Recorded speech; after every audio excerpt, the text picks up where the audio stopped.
One of the most important things to consider when choosing music for your podcast is licensing. And while I'm not a lawyer and this isn't legal advice, there are a few things that you should look for when you're selecting that music. Just because your favorite song is All the Small Things by Blink-182 doesn't mean that you could use that in your podcast. You would have to pay a licensing fee to the record label or whoever holds the copyright, which is basically a way of paying them to let you profit off of their work. So, what are some of the terms that you should look for? First, the most common one is probably royalty-free. And it's important to know that royalty-free in this case does not mean free. It just means that you would pay once and you wouldn't have to pay every time you played that song. So if we look at an example like Spotify, every time you listen to a song, let's pick All the Small Things by Blink-182 again, every time you listen to All the Small Things, Spotify pays a small royalty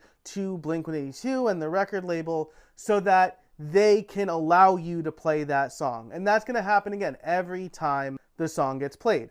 If they get a 10-cent royalty for every stream, you play it 10 times, they're going to get $1. When something is royalty-free, you pay for it once, you don't pay every time you play the song. This is most ideal, right? Because you wouldn't want to have to pay every time you use a song in the intro for your podcast, especially if you have a weekly podcast. Generally, when it comes to finding royalty-free music, you could pay a one-time purchase, so you buy that song one time and you can use it as much as you'd like. Or you can go with the subscription model where you're paying for access to a library and then you could use anything in that library royalty-free as long as you're paying a subscription. A couple of other terms that you want to look for are single versus multi-use licenses. Some songs, even if they're royalty-free, will only allow you to use them on one project. That means if you have a podcast and a YouTube channel and you have a single-use license, you can only use the song in one of those projects, not both. There are also multi-use licenses, which means that you pay for the song and you can use it royalty-free in as many projects as you want. Finally, there's also commercial versus non-commercial usage. Some songs, music, and other assets really